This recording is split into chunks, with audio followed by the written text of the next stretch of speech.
La parole de Dieu est un trésor inestimable.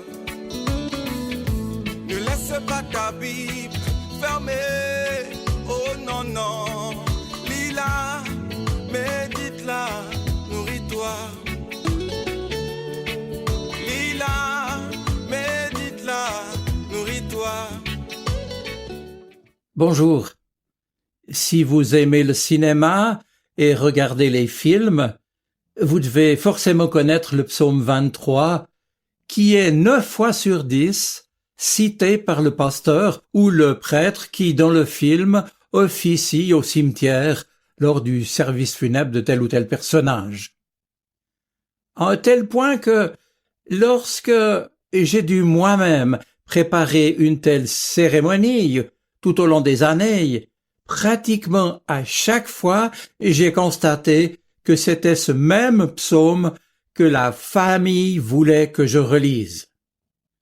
Eh bien, moi, ça m'énerve. Pourquoi?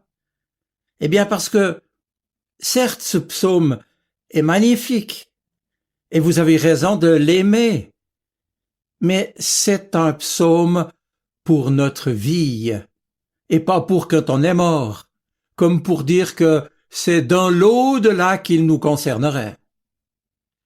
Alors, mes amis, ce psaume, relisons-le comme une promesse de vie, d'abord pour aujourd'hui. Le Seigneur est mon berger. Je ne manque de rien. Il me fait reposer dans des champs d'herbes vertes. Il me conduit au calme, près de l'eau. Il me rend des forces. Il me guide sur le bon chemin pour montrer sa gloire. Et même si je traverse la sombre vallée de la mort, je n'ai peur de rien. Seigneur, car tu es avec moi. Ton bâton de berger est près de moi, il me rassure. Tu m'offres un bon repas, tu verses sur ma tête de l'huile parfumée, tu me donnes à boire en abondance. Oui, tous les jours de ma vie, ton amour m'accompagne et je suis heureux. Voilà, j'ai repris ici une traduction en français moderne, et certainement elle a fait écho à d'autres mots que vous avez vous-même en tête en vous rappelant ce psaume. Mais peu importe la formulation, ce qui est sûr et certain, c'est que ce psaume, cette prière de confiance, concerne notre vie, y compris bien sûr jusqu'à son dernier souffle, nous permettant alors de pouvoir encore, même à ce moment-là, faire confiance à notre Dieu en comptant sur sa fidélité par-delà la mort, j'en suis convaincu. Oui, pour aujourd'hui comme pour demain, le Seigneur se présente à nous comme un berger qui prend soin de ses brebis. Et Jésus, dans l'évangile de Jean, au chapitre 10, nous dit même qu'il est le bon berger et qu'il nous connaît chacun personnellement et qu'il sait notre nom, comme le berger connaît le nom de chacune des brebis qui lui sont confiées.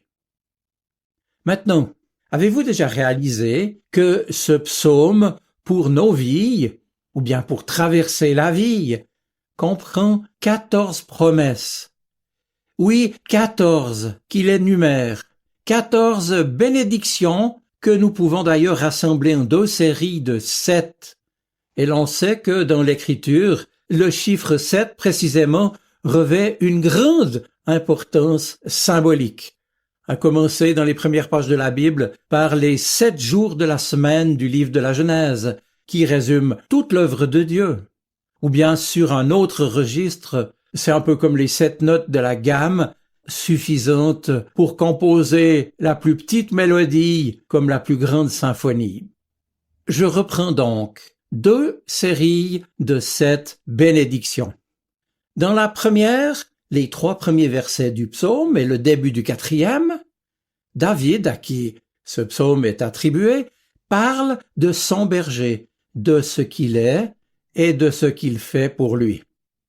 Dans la seconde série, la suite du psaume, c'est maintenant lui qui parle à son berger en lui disant « Tu es avec moi, ton bâton de berger me rassure, tu dresses devant moi une table, tu verses sur ma tête de l'huile parfumée, tu me donnes à boire.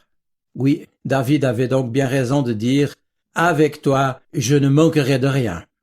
C'est, vous l'avez compris, un psaume de confiance et de reconnaissance dans les deux sens du terme. Un psaume riche de promesses sur lesquelles nous pouvons nous appuyer pour traverser la vie avec celui qui nous guide et qui nous accompagne, et cela au travers des jours clairs comme des jours sombres. Le Seigneur, tel un bon berger, conduit et défend les siens qui lui font confiance. Il en prend soin avec bienveillance et fidélité. Il les conduit à travers la vie. D'accord, nous pouvons tous l'expérimenter. Cela dit, alors justement, moi, vous, le laissons-nous vraiment nous conduire? David disait, « Le Seigneur est mon berger, mon berger. » Il est bien sûr le berger de tout le troupeau, mais aussi le mien en particulier, comme s'il n'avait à s'occuper que de moi seul. Et nous qui sommes ses brebis, chacun de nous peut dire « Il me connaît. Il connaît mes luttes, mes joies, mes peines, mes difficultés, et il prend soin de moi. Je ne manquerai de rien. Il est mon berger. » Mais me direz-vous comment cela peut-il se faire?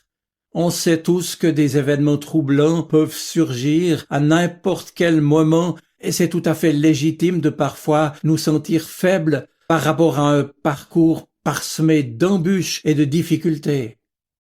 David le sait, et pourtant il déclare « Il prend soin de moi, je ne manquerai de rien, il est mon berger. » Mais comment peut-il quand même le dire quand il affirme « Quand je marche dans la vallée de l'ombre de la mort, je ne crains aucun mal ». Il est clair que le danger, les menaces, la mort, le mal nous effraient. Eh bien, en fait, à cela, David ajoute 5 petits mots à sa déclaration.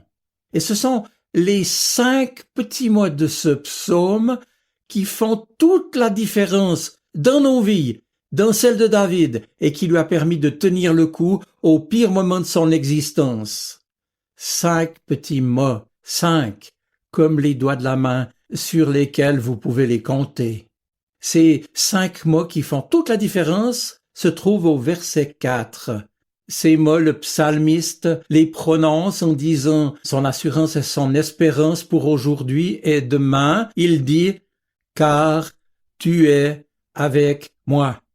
Car tu es avec moi. » Alors ces 5 mots, mes amis, quand vous avez le moral qui dégringole ou que vous passez par des moments difficiles, aujourd'hui ou demain, répétez-les en regardant vos 5 doigts et dites « Car tu es avec moi. » Et si vous le croyez fermement, si vous faites confiance à celui qui vous accompagne, votre prière pourra alors repartir en direction de la confiance et de la reconnaissance.